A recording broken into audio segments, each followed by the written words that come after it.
आप देख रहे हैं कर्तव्य एवं निष्ठा का बयान, साहित्य और संस्कृति का बयान, समता की आवाज बयान टीवी। जय भीम साथियों, मैं साक्षी गौतम। 7 फरवरी 2021 को डॉक्टर अंबेडकर स्मृति शोध संस्थान व डॉक्टर अंबेडकर जन कल्याण परिषद उत्तर प्रदेश के सौजन्य से सत्योदय बुद्ध विहार, लाजपत नगर, जीटी रोड, साहिबाबाद, गाजियाबाद, उत्तर प्रदेश में भारतीय संविधान निर्माता में बाबा साहेब डॉक्टर अंबेडकर जी का अद्वितीय योगदान और उनका सपना विषय को लेकर संगोष्ठी का आयोजन किया गया। इस संगोष्ठी की अध्यक्षता करते हुए राम दुलारी ने कहा कि जब इस देश के अंदर जो व्यवस्था थी वह व्यवस्था इतनी गर्हित अवस्था में थी और कितना कष्ट इन लोगों ने किया। वह वही विचारधारा है जो हजारों साल पुरानी विचारधारा है। वही विचारधारा काम कर रही है। अब दोनों स्थितियों में काम हो रहा है। वन चाप फाट में इनका जो सबसे बड़ा गुरु है उसने क्या कहा? उसने कहा है कि शिक्षा को गर्भित अवस्था में पहुंचाओ। अगर शिक्षित नहीं रहेंगे लोग, बात को समझेंगे नहीं लोग, अधिकार को मांगेंगे नहीं, न हमसे प्रश्न करेंगे। प्रश्न का उत्तर कोई दे रहा नहीं दे रहा। दूसरा उन्होंने षड्यंत्र किया कि अर्थव्यवस्था में इतना कमजोर कर कोई नहीं कि यह इतने नीचे चले जाए, दबे कुचले हो जाए कि यह केवल अपनी रोजी और रोटी में लगे और कोई काम न करे। तो हमें होशियार रहने की आवश्यकता है। आज पाखंड में फंसा हुआ, उससे निकलने की आवश्यकता है। मैं प्लेटो एक विचारक हुआ है, पाश्चात्य विचारक है।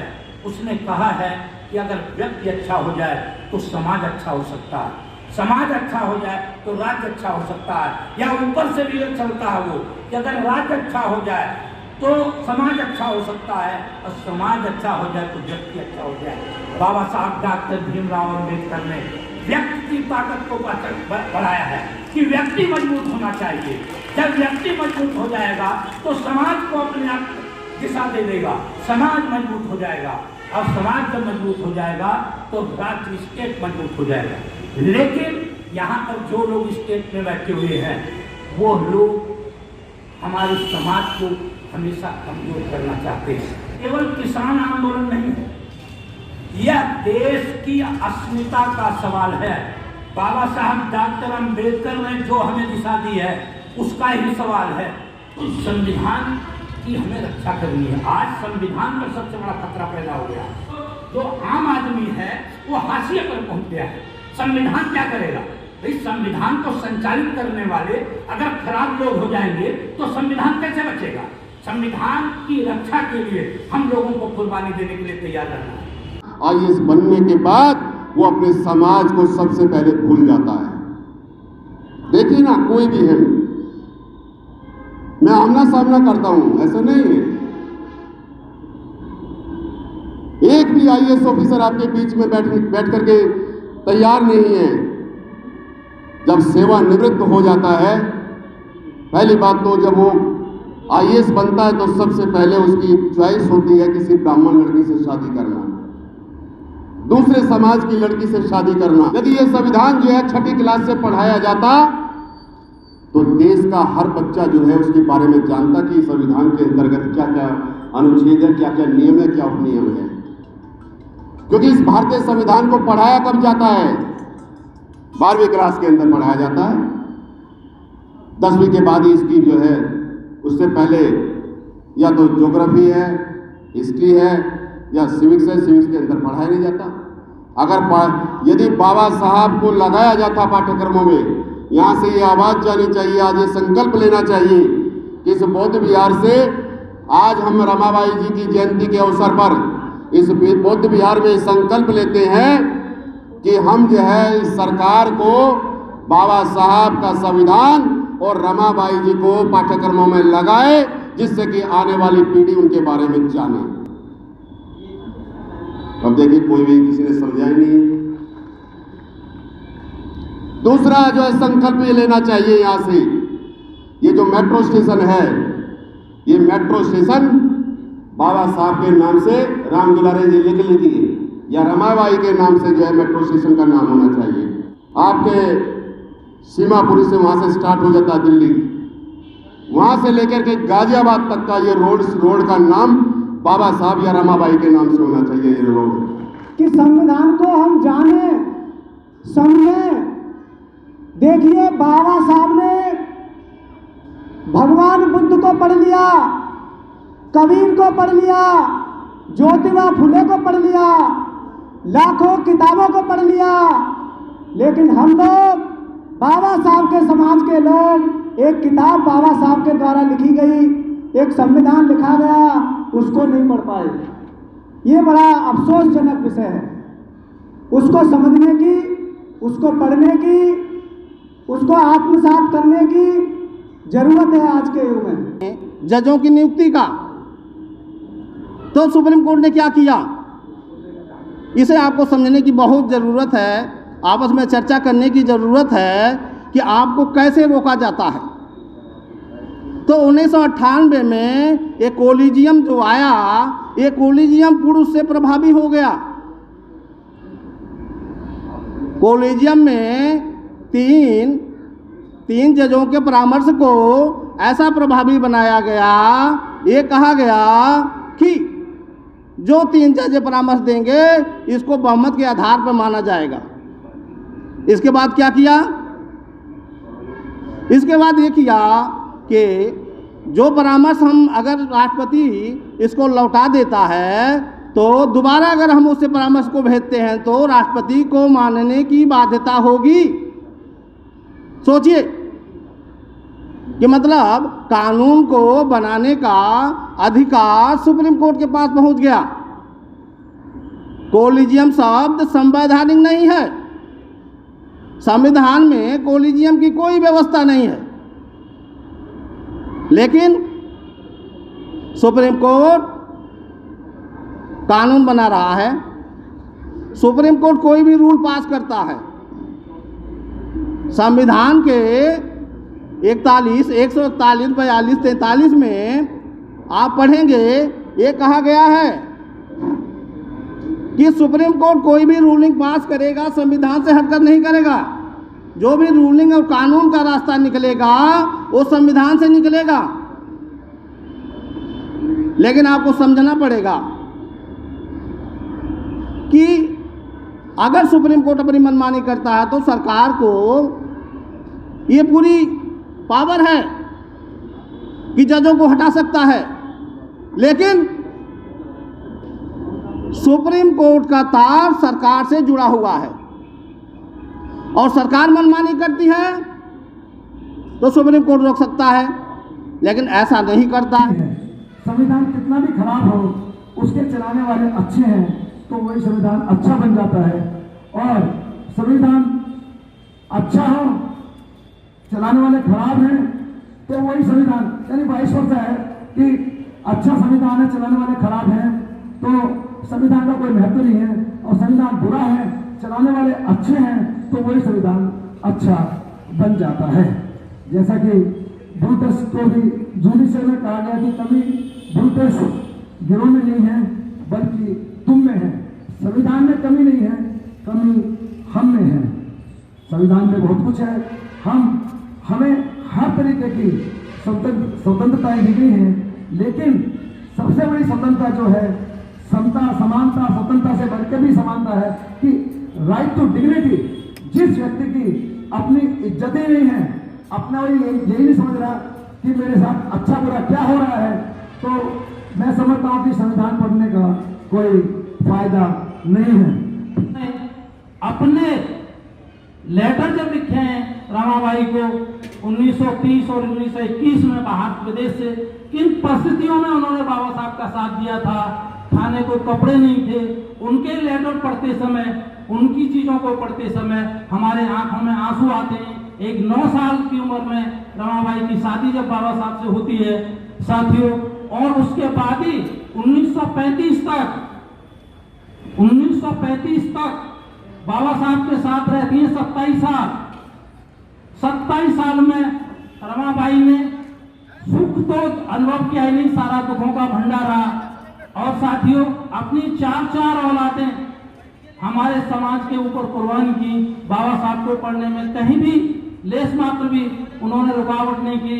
अब उपला तक बेचे, कपड़े फटे पुराने चाहिए, यहाँ तक है जब एक उनका बेटा मरा था तो हमसे जुदा हुआ था, कफन तक के लिए पैसे नहीं थे, अपना आंचल फाड़ करके दिया था उस माँ ने हमारे लिए। हम जो सूट वूट टाई पहन करके बैठे हैं, उस माँ का त्याग का को फाड़ा जा रहा है, संविधान को जो खत्म किया जा रहा है, उसको हम क्या करें, कैसे रोका जाए? संविधान के इतिहास को जानने की बजाय आपको जो संविधान बना के दिया गया है और जो संविधान इस हिंदुस्तान में के इस आज़ाद भारत के लिए बनाया गया है, क्या उस संविधान की सुरक्षा आप कर रहे हैं? ये प्रश्न है, आपके सामने प्रश्न है। मैं इसलिए ये प्रश्न आपके सामने छोड़ रहा हूँ कि बाबा साहब की प्रतिमा पर अगरबत्ती जलाने से आपको ज्ञान नहीं आ सकता है। आप संविधान पढ़ते हैं, संविधान के जो अनुच्छेद हैं वो आपके लिए किस तरह आपको सुरक्षा देते हैं और आपके जीवन को अमानवीय से मानवीय की ओर ले जाते हैं। आप कभी पढ़ते हैं? मेरे भाई एडवोकेट बहुत अच्छी बात कह रहे थे, उनकी बात बीच में काट दी गई, मुझे बुरा लगा। इसलिए बुरा लगा कि कॉलेजियम की व्यवस्था में आपके आदमी को जज नहीं बनने दिया जाता है जो जस्टिफाई कर सके, जो संविधान को सुरक्षित रख सके। यही कारण है कि अपराध की दुनिया में सजा पाने वाले सबसे ज़्यादा SC, ST, OBC के लोग हैं। ये वो व्यवस्था है जो सवर्ण जातियों को अपराध में भी बरी कर देती है। संविधान उस समानता की बात करता है। आपने कभी संविधान पढ़ करके संविधान की सुरक्षा के लिए ये सोचा है? और बाबा साहब ने कभी नहीं कहा था, आपको मैं बता दूं कि शंकराचार्य ने बुद्ध को विष्णु का अवतार घोषित करके उनके पूरे विचारों को खत्म कर दिया, कत्ल कर दिया। 4वीं से 7वीं शताब्दी के बीच में वेद, पुराण और उपनिषद लिखे गए। बाबा साहब को आप लोग नहीं पढ़ते हैं, पढ़ना चाहिए। इसलिए मैं कह रहा हूँ कि सिर्फ संविधान का इतिहास पढ़ने से बात नहीं होगी। बात होगी कि आप उस संविधान में जो कुछ अनुच्छेद दिए गए हैं वे आपके लिए हैं और आप उन अनुच्छेदों को सुरक्षित रखने के लिए इस लोकतंत्र के अंदर क्या कर रहे हैं। आप वोटर रह गए हैं, सिर्फ वोट देने वाले रह गए हैं। आप संविधान में दिए गए अधिकारों का उपभोग करने वाले नहीं रह गए हैं। ये ध्यान रखिएगा। इसलिए संविधान का इतिहास पढ़ करके और दुनिया भर का गुणगान करके आप अपने आप को सुरक्षित नहीं रख सकते हैं। उस संविधान को कैसे सुरक्षित रखा जाए? जब संविधान पार्लियामेंट स्ट्रीट पर जलाया गया था, जिन लोगों ने जलाया उन पर कोई सजा नहीं हुई। आपने क्या किया उसकी सुरक्षा में? उस संविधान को जब जलाया गया, वह देश का संविधान था, किसी व्यक्ति विशेष का संविधान नहीं था। और इस देश के 85% बहुजनों को अधिकार देता हुआ संविधान था। आपने क्या किया? और मैं आपसे फिर कहूँगा, मैं अधिक नहीं बातचीत करूँगा, आपसे फिर कहूँगा कि आप बाबा साहब को पढ़िए, इतिहास और संस्कृति को पढ़िए। बाबा साहब ने जो लिखा है, साधारण आदमी नहीं थे, बहुत गहरा अध्ययन था, लंबा उनका अनुभव था जीवन का। और भीमा कोरे गांव ऐसे ही घटना नहीं घट गई थी। तो एक लंबे अनुभव के साथ और एक बड़े ज्ञान के साथ उन्होंने आपके लिए जो उपयुक्त संविधान बनाया है उसकी सुरक्षा का दायित्व इस लोकतंत्र में आपके पास है। आपको वो अधिकार दिया, वोट का उन्होंने सरकार चुनने का अधिकार दिया। क्या आपने ईमानदारी अपने आप को बचाने के लिए की? मैं आपसे ये कहूँगा। और अंत में मैं संविधान के कुछ अनुच्छेदों का उल्लेख करके अपनी बात समाप्त करूँगा। किसान आंदोलन चल रहा है और कहा गया कि संविधान के तहत हमने उनको ये अधिकार मतलब ये कृषि कानून बनाए हैं। दोस्तों एक बात मैं आपको ये बता दूं, ये बाबा साहब ने लिखा है, मैं अपनी तरफ से नहीं कह रहा। अकबर के ज़माने में 35% ग्रोथ रेट थी और 28% ग्रोथ रेट निर्यात पे थी। ये मंदिर के घंटे से नहीं थी और ना अगरबत्ती और धूप दशांग से थी।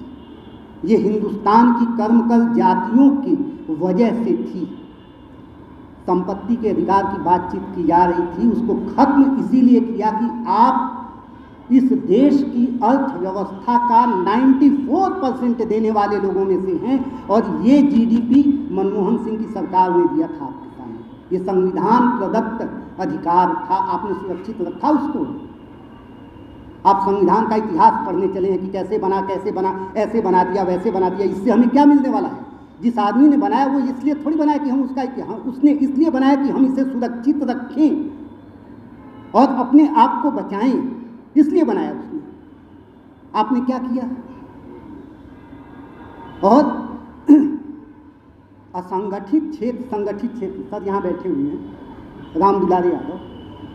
संगठित क्षेत्र, असंगठित क्षेत्र, असंगठित क्षेत्र से 94% रेवेन्यू इस देश की अर्थव्यवस्था में आता है और ये यहाँ का बहुजन देता है, कोई दूसरा नहीं देता है। इस देश में जो ये दुनिया भर का बन रहा है, आप देख रहे हैं, यह संगठित क्षेत्र से आने वाले रेवेन्यू से बन रहा है। कोंडला सी पोर्ट ले गया अडानी, संविधान में कहाँ लिखा हुआ है? संपत्ति के अधिकार को इसीलिए खत्म किया गया कि आपके पॉकेट की संपत्ति छीन ली जाए। इसलिए नहीं खत्म किया गया कि बड़े बनियों के पास संपत्ति कैसे रहेगी। वो तो अभी भी अमीर है, तब भी अमीर था, आगे भी अमीर रहेगा। आपके पॉकेट का पैसा जब नोटबंदी में निकाला गया, गुल्लक तोड़ के निकाला गया, बच्चों के पॉकेट का पैसा, जो आपकी रिजर्व मनी रखी हुई थी वो निकाला गया।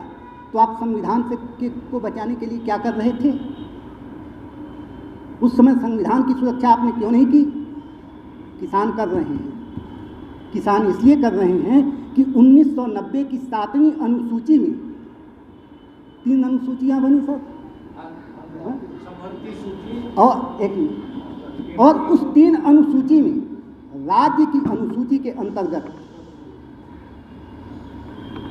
14वां जो पॉइंट है उसमें कहा गया 1954 में 1954 में संशोधन करके कहा गया संविधान के अंतर्गत कि खाद्य पदार्थ, मैं पढ़ देता हूँ, खाद्य पदार्थों पर जिसके अंतर्गत खाद्य तिलहन तेल आते हैं, पशु के चारा जिसके अंतर्गत खली और अन्य जो चारा उगाए जाते हैं ये आते हैं। ये कौन उगाता है?